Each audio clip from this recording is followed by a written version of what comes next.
Purnia Lok Sabha seat इस समय सुर्खियों में बनी हुई है। राजद की बीमा भारती के खिलाफ अब कांग्रेस नेता पप्पू यादव ने निर्दलीय चुनाव लड़ने की ठान ली है। पप्पू यादव ने पूर्णिया लोकसभा सीट से नामांकन भी दाखिल कर दिया है। नामांकन दाखिल करने के दौरान पप्पू यादव ने शक्ति प्रदर्शन भी किया। पप्पू यादव ने नामांकन दाखिल करने के बाद साफ कहा कि वे निर्दलीय प्रत्याशी के रूप में चुनाव जरूर लड़ रहे हैं, लेकिन उनको कांग्रेस का समर्थन प्राप्त है।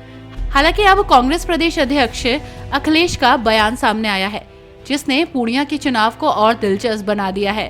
बिहार कांग्रेस के अध्यक्ष अखिलेश सिंह ने कहा कि उन्होंने पप्पू यादव को नामांकन करने के लिए नहीं बोला है। साफ है कि कांग्रेस में पप्पू यादव को लेकर कोई एक राय नहीं बन रही है। कांग्रेस का एक धड़ा पप्पू के नामांकन से खफा है, तो वहीं दूसरी बात यह है कि पप्पू और बीमा भारती की सियासी जंग का फायदा कहीं एनडीए न उठा ले। पप्पू यादव ने नामांकन दाखिल करने के बाद कहा कि राहुल गांधी और प्रियंका गांधी का आशीर्वाद उन्हें प्राप्त है। उन्होंने ये भी कहा कि उनके राजनीतिक जीवन को खत्म करने की बड़ी साजिश हो रही है, जो अब ध्वस्त हो गई है। पप्पू यादव ने खुलकर तो नहीं, इशारों में ही लालू प्रसाद यादव की राष्ट्रीय जनता दल पर निशाना साधा। साथ ही ये भी कहा कि प्रदेश में कांग्रेस और इंडी गठबंधन को जिताने का हर प्रयास वो करेंगे। सर, ये लाखों की भीड़ क्या कहती है? हमने नहीं भरा है। पूरे देश की आशीर्वाद ने, और जिस तरीके से मेरे पार्टी भी खत्म हो गए, हमें सिर्फ उस परिवार का आशीर्वाद प्राप्त है।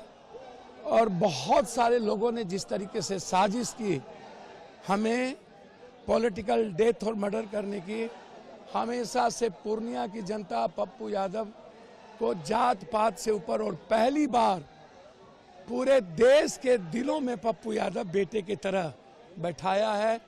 सबकी एक ही आवाज है, पूर्णिया और पप्पू, पप्पू और पूर्णिया। और आज पहली बार ना कोई दल है, ना कोई जात है, ना कोई धर्म है, ना कोई मजहब है, सिर्फ एक बेटा है, एक इंसानियत है। मैं इतना ही जानता हूं, इसके अलावा कुछ नहीं जानता हूं। मेरा कोई कसूर नहीं था, मेरी कोई गुनाह नहीं थी। मैं सबके साथ खड़ा रहा, कोरोना में देश के साथ, बाढ़ में संकट में देश के साथ, हर परिस्थिति में हर परिवार के साथ हम खड़े रहे। जिंदगी जो बची है वो मैं भ्रष्टाचार को मिटाने और बिहार के हर परिवार के खुशियों के लिए, सीमांचल पूर्णिया और कोसी की दुनिया के नंबर 1 करने के लिए मैं काम करूंगा। ये मैं आपको वचन दूं। कहीं ना कहीं आपको आरजेडी ने आपका पॉलिटिकल करियर खत्म करने की नहीं, मुझे नहीं लगता सर, निकलिए। मुझे ऐसा नहीं लगता। तो सर कोई फैक्टर बनेगा या सर? बहुत सारे लोगों ने, नफरत का मतलब राजनीति नहीं है और राजनीति में दुश्मनी नहीं देखी जाती। मैं इंडिया गठबंधन को मजबूत करूंगा। मेरा संकल्प राहुल गांधी है।